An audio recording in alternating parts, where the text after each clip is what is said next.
Okay, let's unpack this. We're diving into a really high-stakes moment, potentially just around the corner.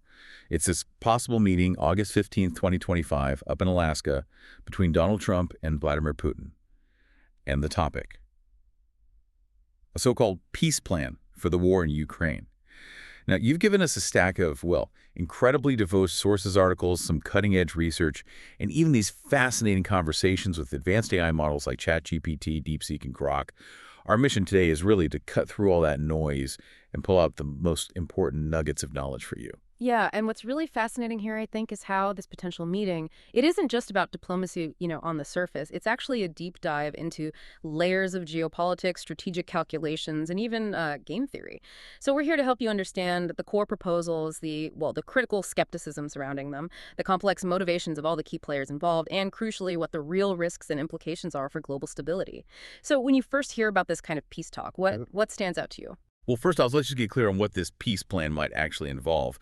What exactly are Trump and Putin reportedly considering in Alaska? Okay, so the sources indicate two central ideas seem to be floating around. One is this concept of recognizing Russia's control over the occupied Ukrainian territories, but recognizing it de facto, meaning in practice, but not de jure, so without actual legal recognition. And the other idea is something Donald Trump himself has mentioned publicly, land swaps. He suggested, and this is a quote, both sides will have to give up some land. This specific meeting on August 15th in Alaska, it's framed more as a feel-out meeting, No. to sort of gauge Putin's readiness for peace, whatever that might mean. Right, so on the surface, you hear peace talks, and it sounds, well, good, positive even. But like you said, our sources immediately raise a lot of red flags. Why is there such strong skepticism about this particular approach? Well, if we connect this to the bigger picture, there are several pretty critical reasons for concern. And these are highlighted by various experts, and interestingly, even by those AI models you mentioned. First, and this is a big one, there's Russia's track record. Historically, Russia has just consistently violated agreements. The Minsk Accords are probably the prime example. Russia simply never adhered to them. It just ignored them, basically. Pretty much. And from a game theory perspective, our sources consistently frame Putin as a, quote, cheater. Yeah. Someone who faces basically no reputational cost for breaking agreements. He doesn't see rules as binding. And it's not just about past behavior either, is it? There are practical issues, too. I mean, the idea of actually implementing a ceasefire. Mm-hmm. How feasible is that on the ground? Exactly. That's another huge point of skepticism. I mean, just imagine trying to halt fire along Ukraine's incredibly long and complex front line. It's not some neat line on a map you can just draw, right? It's described in the sources as a fractal, a kind of winding break stretching over 2,000 kilometers. It's all trenches, minefields, just incredibly complex terrain. Wow, 2,000 kilometers. Yeah, and previous ceasefire attempts, even back when the front line was maybe 3 times shorter, before 2022, they failed consistently. So the idea of achieving, synchronous silence across such a vast hostile front, it's widely seen as, frankly, absurd and technically just not feasible, like trying to get dozens of separate, very noisy machines to all go perfectly quiet at the exact same second across a huge, chaotic factory floor.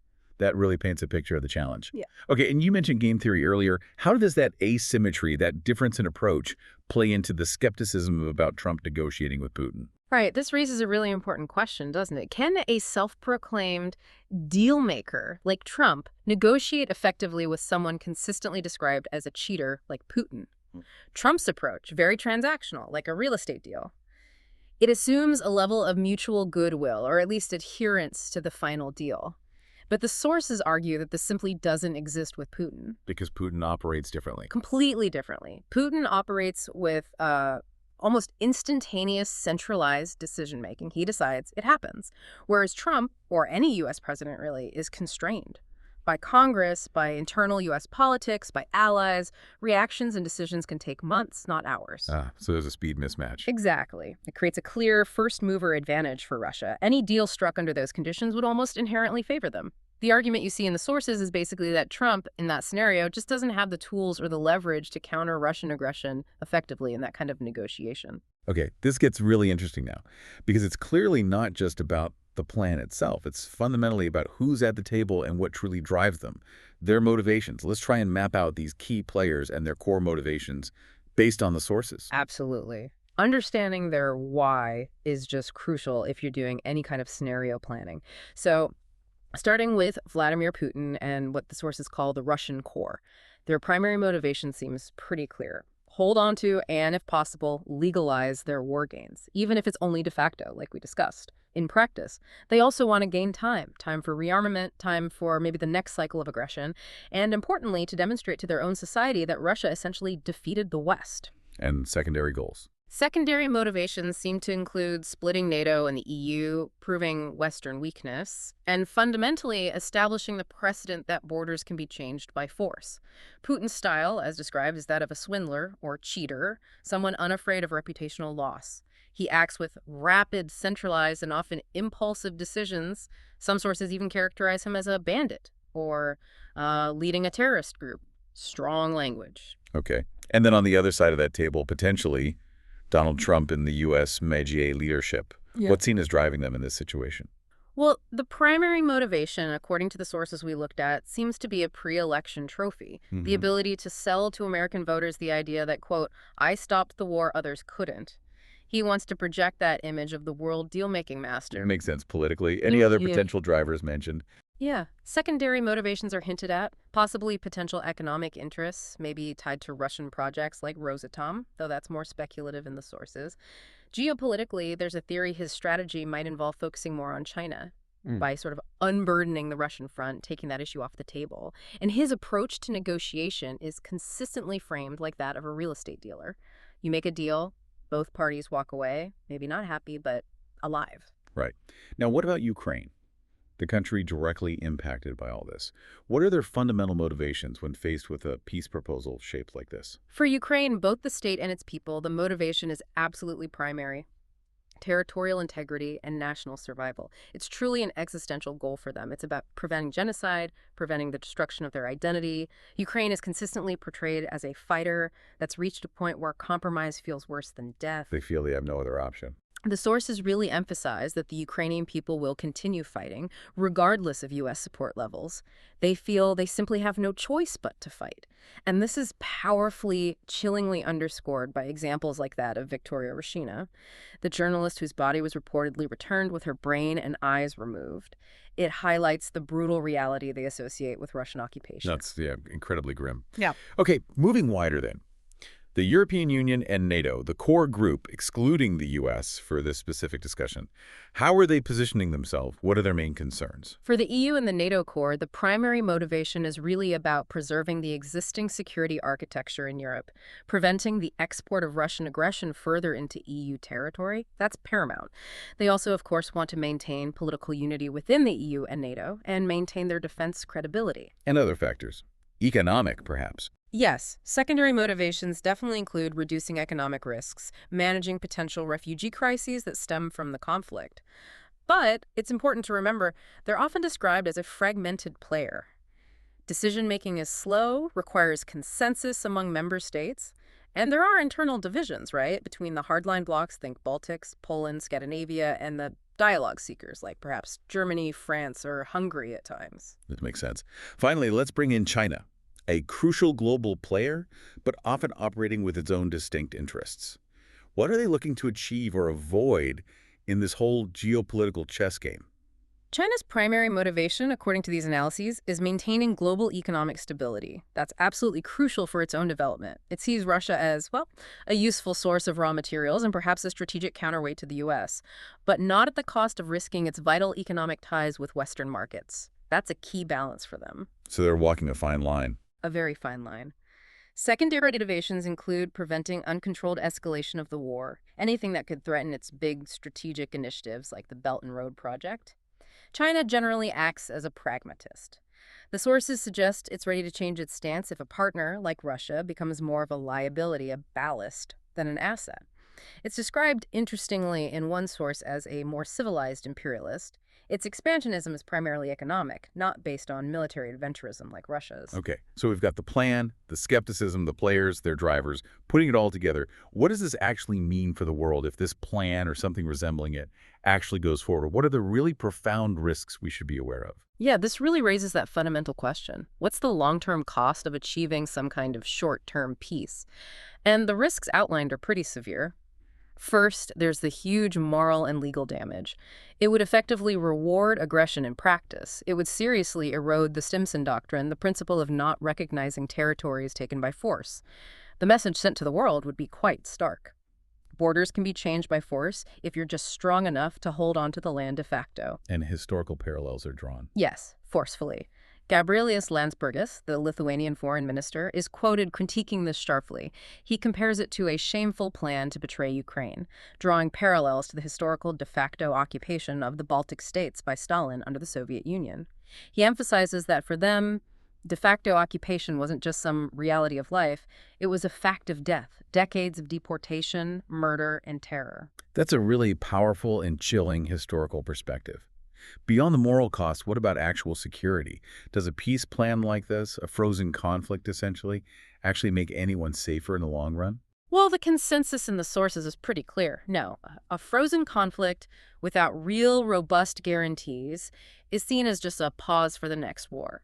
Russia would almost certainly exploit that time to rearm, rebuild, and likely return, possibly from an even stronger position. And the impact on Europe and NATO specifically? Huge potential impact. This kind of approach risks a serious fracturing, maybe even a collapse, of NATO unity. It would likely force Europe to prepare much more seriously for hybrid warfare or even direct attacks on its own territory. Russian propaganda, as the sources note, already openly threatens the Baltic states. There are claims like the Baltic states won't exist in 3 days. Provocations, maybe in places like Latgale and Latvia, or major hybrid cyber attacks. These could be used to test NATO's Article 5 commitment. And this idea you mentioned earlier, this calculated brutality tying back to the Cheener archetype for Putin, how does that factor into the potential consequences? Right, some sources draw these stark historical parallels again. The Munich Agreement of 1938, where concessions to Hitler just emboldened him, or the Yalta Conference in 1945, where major powers essentially dictated the fate of smaller nations.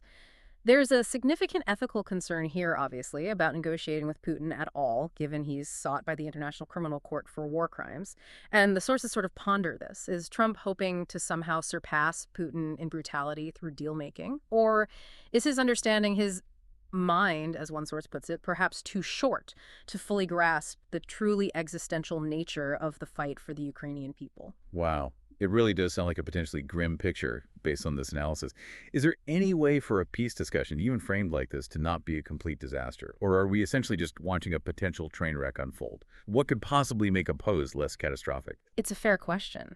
And while the current framing is deeply concerning, the sources do outline what they call a kind of minimum package. A set of conditions that could make a pause less catastrophic, give it some, quote, real teeth. First, and absolutely non-negotiable. Zero legal recognition of any occupied territories. Nothing can be legitimized, even implicitly. Okay, no legitimization. What else? Second, it would require an immediate, massive, multi-year armament plan for Ukraine, focused heavily on boosting their local production capabilities, building a comprehensive air defense dome over the country, and achieving self-sufficiency in critical areas like missile and artillery ammunition.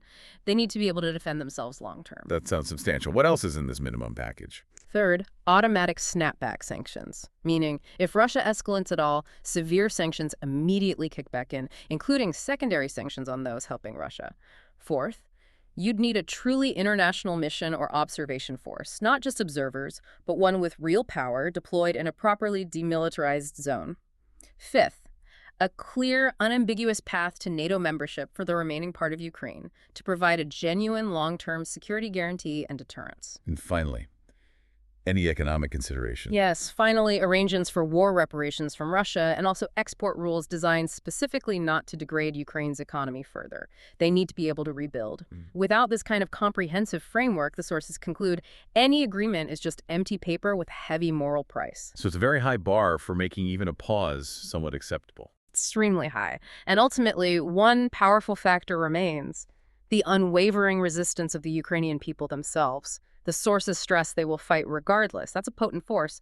And there's also a glimmer of hope, perhaps, pinned on China. The idea that China, valuing stability above all, might eventually find Russia's savage banditry, as one source calls it, simply too costly and destabilizing. And China might then act as a brake on Russia's adventurism, potentially even abandoning Putin if he truly becomes a liability, a ballast holding them back. We've certainly covered a lot of ground today. From the specific details of a proposed peace deal to the really intricate motivations of these global players and those stark historical parallels. This deep dive into the potential August 15th meeting in Alaska, it really does lay bare the complexities, the raw nerve of international relations when you have these asymmetric power dynamics and, well, fundamentally different worldviews at play. Indeed it does. And this situation, it reveals some pretty deep rifts, doesn't it? Rifts in Western unity, for one. And it highlights, again and again, the truly existential nature of this conflict for Ukraine. So the question maybe left for you, our listener, is this. Given the clear patterns we've discussed in Russian behavior and the apparent motivations of the key leaders involved, what does this potential meeting really tell us about the future of international diplomacy, especially in an era where trust seems to be a currency that some players simply don't value? And maybe also, what role will non-Western powers, particularly China, truly play in shaping global peace? Or perhaps further conflict?